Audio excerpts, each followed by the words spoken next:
Hi friends, आज शुरू करते हैं the cause of my life के पार्ट 5। पिछले पार्ट में हमने सुना था इब्बो जेनिला को एक अपार्टमेंट और एक शोरूम गिफ्ट में दिया था। जैसे ही ये बात हापेंग सुनता है, वो जेनिला को सजेस्ट देते हुए कहता है वो इब्बो को छोड़ दे। अब आगे की स्टोरी। काओ यूचेन कुआन लू से आज भी ऐसे ही बुरा बर्ताव करता रहता है। कुआन लू इस बारे में अपनी फैमिली को कुछ भी नहीं कहता। एक दिन तो यूचेन 2 महीने के लिए बिजनेस ट्रिप के लिए शंघाई जाने वाला था। मैडम जी ने कहा था कि कुआन लू को उसके साथ जाने के लिए, मगर यूचेन ने तो क्लियरली मना कर दिया था। यहाँ तक उसने तो अपनी वाइफ को प्रॉपरली गुड बाय भी नहीं कहा था। वो हर वक्त अपनी माँ को कॉल करके बातें करता था, मगर अपनी वाइफ को एक बार भी कॉल नहीं किया था।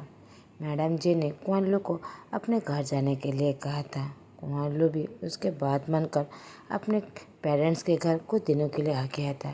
जान ने जब कुआन लू को अपनी मैरिज लाइफ के बारे में पूछा तो कुआन लू ने ये कह दिया कि वो सब कुछ ठीक है, वो बहुत ज़्यादा खुश है। जब क्रिस्टल ने कुआन लू से ये पूछा कि यूचेन ने तुम्हें क्यों लेकर नहीं गया, तो कुआन लू ने कुछ एक्सक्यूज़ देकर मना कर दिया था।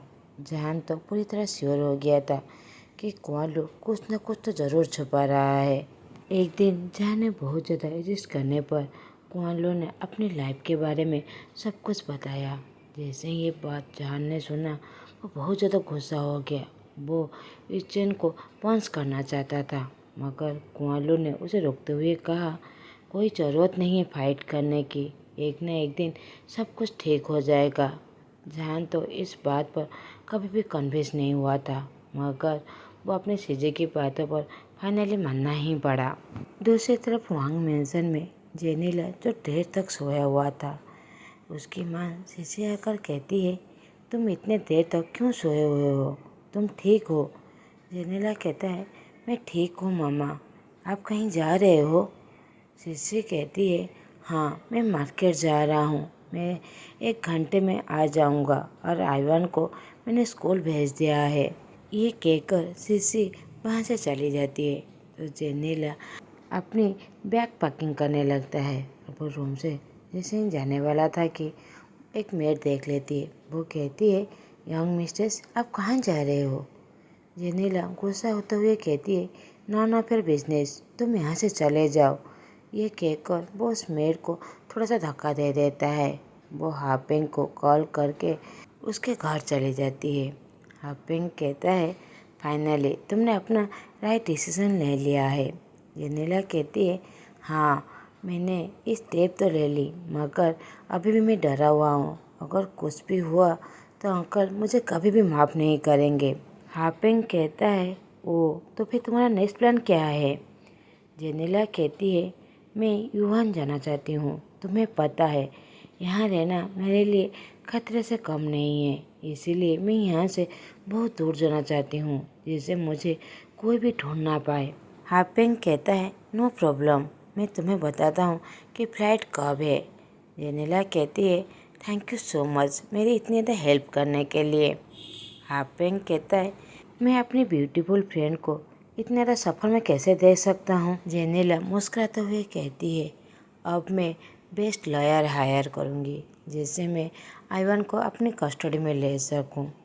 दूसरी तरफ इब्बो, उसे जैसे ही पता चलता है कि जेनिला उसे छोड़ के चला गया है, वो बहुत ज़्यादा गुस्सा हो जाता है। वो जेनिला की फ़ोटो को थोड़ा सा दूर फेंकते हुए कहता है जेनिला तुमने ऐसा क्यों किया? तुमने कहा था तुम मुझे छोड़कर कभी भी नहीं जाओगे, तो फिर क्यों मुझे छोड़कर गए? ये कहकर वो बड़ी ज़ोर से रोने लगता है और बड़ी ज़ोर से चिल्लाने लगता है। कुरेन जैसे ही इब्बो की आवाज़ सुनता है, वो दौड़कर उसके पास जाता है। वो देखता है इब्बो जो अनकॉन्शियस हो गया था। कुरेन और सीसी उसे एम्बुलेंस बुलाकर हॉस्पिटल ले जाते हैं। डॉक्टर इब्बो को चेक करने के बाद कहता है लकीली वो आउट ऑफ डेंजर है, मगर नेक्स्ट टाइम अब थोड़ा सा ज़्यादा केयरफुली रहिएगा, उसे कोई भी स्ट्रेस मत दीजिएगा, उसका कंडीशन अभी भी स्टेबल नहीं है, वो नर्वस ब्रेकडाउन है। आप थोड़ा सा एक बात पर कोशिश कीजिएगा कि उसे कोई भी डिप्रेशन ना आए। ये कहकर डॉक्टर वहाँ से चला जाता है। कुरेन अपने बेटे के लिए बहुत ज़्यादा टेंशन हो जाता है और वो कहता है, जेनिला, मैं तुम्हें कभी भी माफ़ नहीं करूँगा। कुरेन शीशी से भी कह देता है कि जेनिला के बारे में इस घर में अब कोई भी बात नहीं होगा, उसका नाम इस घर में कभी भी नहीं लिया जाएगा। मगर इबो जेनिला के जाने के बाद वो बहुत ज़्यादा डिप्रेस हो गया था। वो थोड़ी थोड़ी बातों पर ही बहुत ज़्यादा गुस्सा हो जाता था। यहाँ तक तो वो आइवन को भी इग्नोर करने लगा था।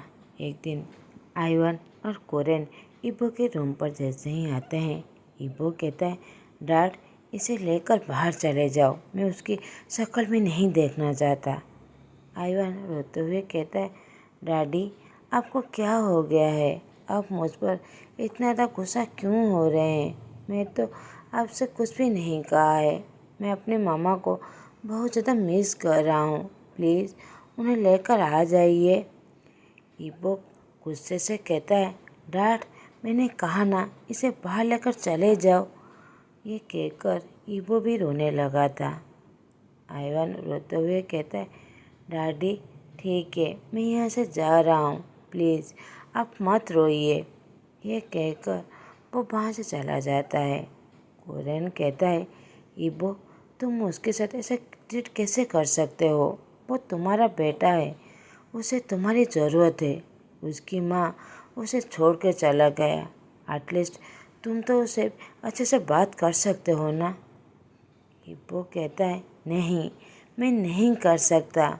जब भी मैं उसका शक्ल देखता हूँ, उस धोखेबाज औरत की याद आ जाता है। मैं उससे बहुत ज़्यादा नफरत करता हूँ और उससे रिलेटेड हर चीज़ को मैं नफरत करता हूँ। कुरेन कहता है, मगर बेटा, आइवन इनोसेंट है, तुम उससे। इबो अपने डैड की बात को काटते हुए कहता है, डैड, प्लीज़, मैं इस बारे में कुछ भी बात नहीं करना चाहता। प्लीज़ आप यहाँ से चले जाइए। कुरेन सहाय करके वहाँ से चला जाता है। इबो जब रोने लगा था। अब हमें ऑफिस दिखाया जाता है। कुरेन जान को अपने पास बुलाता है।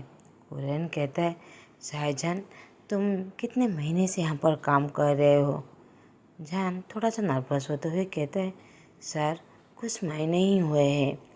कुरेन कहता है, शाहजहान, तुम्हारे हार्ड वर्किंग से मैं बहुत ज़्यादा सेटिस्फाई हूँ, इसीलिए मैंने डिसाइड किया है तुम्हारा प्रमोशन कर दूँ और तुम्हारा सैलरी अब डबल है। ये कहकर वो शाहजहान को प्रमोशन का लेटर दे देता है। जहान बहुत ज़्यादा खुश हो जाता है, कहता है, thank you so much sir. जहान कुछ स्वीट्स लेकर अपने घर चला जाता है और अपने फैमिली को सबको एक खुशखबर दे देता है। क्रिस्टल कहती है, तो फिर तुम्हारा सैलरी अब डबल हो चुका होगा।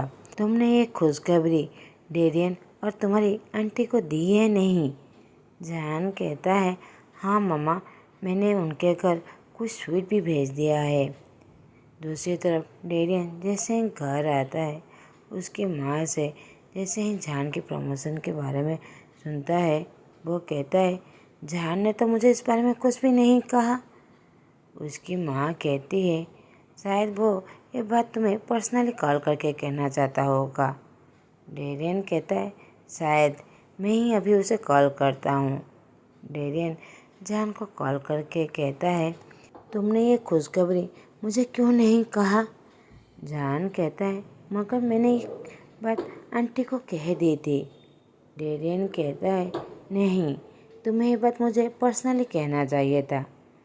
जहान कहता है, सॉरी, इस बारे में मैंने कभी सोचा भी नहीं था। डेरियन कहता है, इट्स ओके, मगर मैं तुम्हारे सक्सेस से बहुत ज़्यादा खुश हूँ।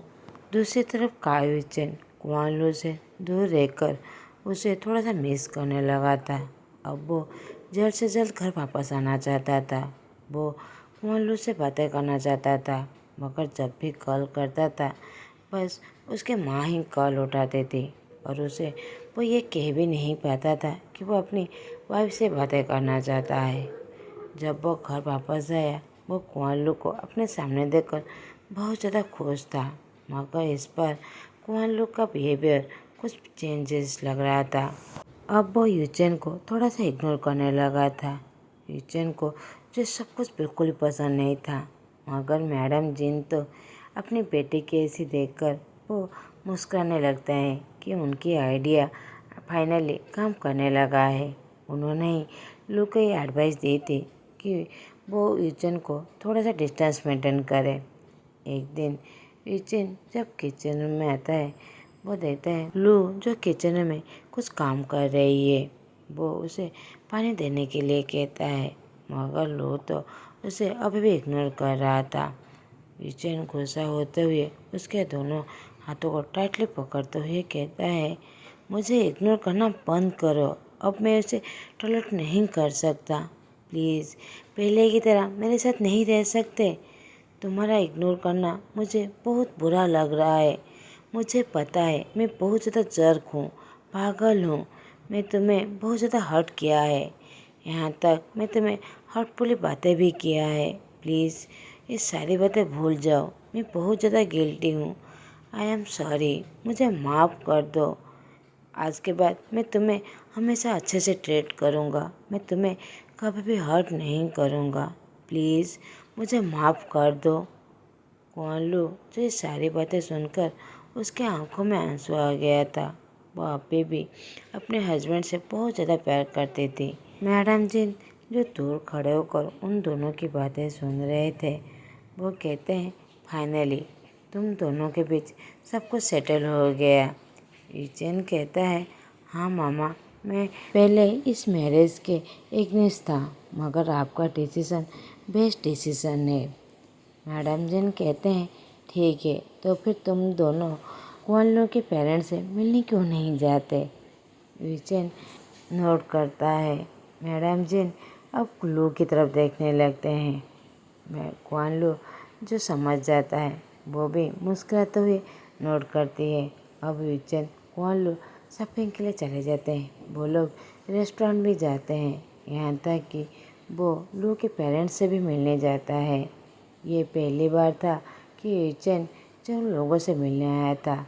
जान तो ये सब कुछ देखकर बहुत ज़्यादा खुश था कि फाइनली पीकॉक ने उसकी चीज़ें को एक्सेप्ट कर ली। दूसरी तरफ आइवान जो बहुत ज़्यादा सैड हो गया था। इबो जो उसे फुली इग्नोर कर रहा था। आइवान जो अपनी माँ को बहुत ज़्यादा मिस करता था। मेड ने आइवान के लिए एक सैंडविच बना कर लाया था, मगर आइवान उसे फेंकते हुए रोने लगा था। वो कहता है, नहीं, मैं कुछ भी नहीं खाऊंगा। प्लीज़ मेरी मम्मी को वापस ला दीजिए। आंटी प्लीज़ मेरी मम्मी को वापस ला दीजिए, मैं उन्हें बहुत ज़्यादा मिस कर रहा हूँ। मेड मम्बल्स करते हुए जेनिला को गालियाँ देने लगता है कि वो इतने प्यारे से बेटे को छोड़कर कैसे जा सकता है। दूसरी तरफ कोरियन जो अपने ऑफिस में बैठा हुआ था, वो बहुत ज़्यादा टेंस था। लीबोन कहता है, सर क्या हुआ है, आप इतना ज़्यादा टेंस क्यों दिख रहे हैं? कोरियन साय करते हुए कहता है, जेनिला ने डिवोर्स पेपर दिया है और साथ ही में वो आइवान का कस्टडी भी चाहता है। अगर हम लोग उसकी बातें नहीं सुने तो फिर वो कोर्ट में जाने के लिए भी वो धमकी देती है।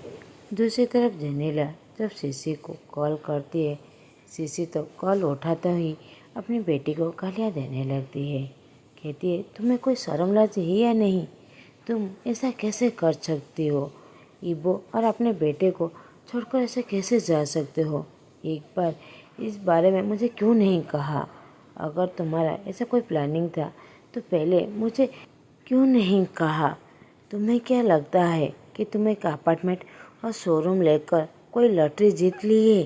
स्टूपिड लड़की, थोड़ा सा इंतज़ार भी नहीं कर सकते थे? जेनिला गुस्सा होते हुए कहती है, मामा प्लीज़, अगर आप मेरी कोई भी बात नहीं सुनने वाले हैं तो फिर मैं आपकी कोई भी बात नहीं सुनने वाला। अगर आप चाहते हैं कि मैं स्टेप बाय स्टेप सारे काम करूं, तो फिर मैं पूरी लाइफ एक डिसेबल इंसान के साथ पूरी लाइफ कैसे जी सकती हूँ? मैं ये सारे काम करके कोई भी रिग्रेट नहीं कर रही हूँ। मैं बहुत ज़्यादा एंजॉय कर रही हूँ। और फिर मैंने आइवान के कस्टडी लेने के लिए भी कह दिया है, पूरी राइट लेगेसी के साथ। सीसी कहती है, क्या तुम पागल हो गए हो? ब्रदर वांग इस बात पर कभी भी एग्री नहीं होंगे। जेनिला कहती है, मामा आप वरीड मत होइए, ये कहकर वो कॉल कट कर देती है। शिशिर गुस्सा होकर कहती है, ये स्टूपिड लड़की ये क्या कर रही है। ब्रदर वांग तो उसे कभी कुछ भी नहीं देने वाले, यहाँ तक हमें भी यहाँ पर रहने के लिए ही मना कर देंगे। वेंगसू एक प्लान देते हुए कहता है, मामा आप सारे बैग पैक कर लीजिए और ऐसा प्रिटेंड कर दीजिए कि जीजे ने जो किया कि हम लोग बहुत ज़्यादा गिल्टी है, इसी वजह से हम इस घर में नहीं रहने वाले हैं, हम यहाँ से जा रहे हैं। देखिएगा अंकल ज़रूर हम रोकने के लिए कहेंगे और हमें रेस्पेक्टेबली यहाँ पर रहने के लिए परमिशन भी दे देंगे। सीसी एक इविल से स्माइल देते हुए वो वहीं करने लगता है। कुरैन भी उनके प्लान के झांसे पर आ जाता है। वो उन दोनों को रोकते हुए कहता है, वो सारी गलती जेनिला की थी। आप लोगों को इस घर छोड़ के जाने के लिए कोई भी ज़रूरत नहीं है। आप लोगों को कोई भी सफ़र करने की ज़रूरत नहीं है। आप दोनों यहीं पर रुक सकते हैं। सीसी कुरैन को मस्का लगाने लगती है तो कुरैन इस ओके कहकर अपने बेटे के पास चला जाता है। इब्बो जो व्हील चेयर में बैठा हुआ था और विंडो से वो सब कुछ देख रहा था। कुरैन कहता है, इब्बो तुम्हें कोई ऑब्जेक्शन है उन्हें रोककर। इब्बो कहता है, मुझे इस सब चीज़ों में कोई भी परवाह नहीं है, आपकी मर्जी, आप जो कीजिए। दूसरी तरफ जेनिला अपनी माँ से बात करने के बाद हाई पेंग की तरफ देखती है। हाई पेंग जो उसकी तरफ ही देख रहा था वो कहता है, अब तुम्हारा प्लान क्या है। तुम कहते हो कि आइवन की कस्टडी लोगे और फिर राइट लेगेसी के साथ तुम थोड़ा सा वेट क्यों नहीं कर लेते। आइवन को अपने पापा के साथ थोड़ा देर रहने के लिए दे दो। तुम्हारा अंकल बहुत जल्द रिटायर ले लेंगे और इबो तो ऑलरेडी डिसेबल है, वो चल फिर भी नहीं सकता, तो फिर इतनी जल्दी करने की क्या ज़रूरत है। कुछ दिनों बाद वो सब कुछ तुम्हारा ही हो जाएगा। जेनिला एक इविल सी स्माइल देते हुए कहती है, तुमने ठीक कहा, अब देखो मैं क्या करती हूँ। ये कहकर वो कुरैन को कॉल करता है। कुरैन कहता है, तुमने मुझे कॉल क्यों की।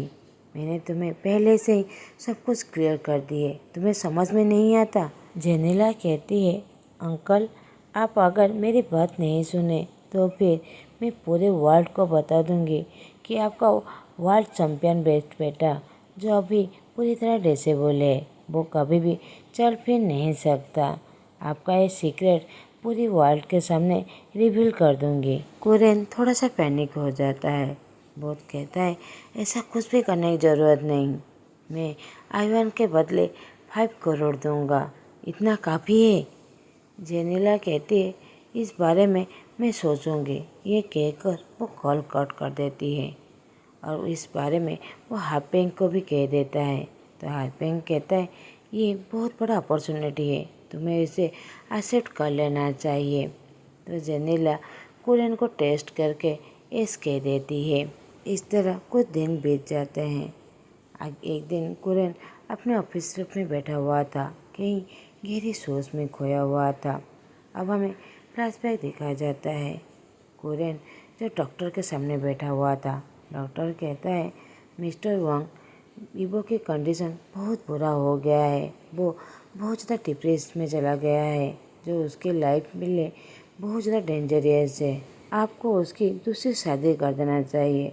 उसे किसी की ज़रूरत है जो उसके साथ रहे, उसे केयर करे, उसे अटेंशन दे, उसे प्यार दे, जो उन्हें लाइफ पार्टनर ही दे सकता है। उसी समय डोर नॉक होता है तो कुरैन अपने होश में वापस आता है, जो ली बोएन था। ली बोएन रूम के अंदर आकर वो देखता है जो कुरैन जो बहुत ज़्यादा टेंस था। ली बोएन कहता है, बस आप मेरे साथ कुछ भी शेयर कर सकते हैं। कुरैन सहाय करते हुए सारी बातें कह देता है। ली बोएन कहता है, डॉक्टर ठीक कह रहे हैं, इबो को किसी की हेल्प की ज़रूरत है और आइवान को भी माँ का प्यार की ज़रूरत है। कुरैन कहता है, हाँ, मगर मेरे बेटे से कौन शादी करेगा। ली बोएन कहता है, सर आपको कोई मिडिल क्लास या फिर लोअर क्लास फैमिली के को देखना चाहिए जो बहुत ज़्यादा लॉयल और काइंड हार्टेड है। उसी समय जैन डोर को नॉक करता है। जो कुछ पेपर लेकर आया था। वो देने के बाद वहाँ से चला जाता है। लिबन और कोरेन एक दूसरे की तरफ देखने लगते हैं। कोरेन कहता है कि वो जान के बारे में सब कुछ इन्फॉर्मेशन निकालने के लिए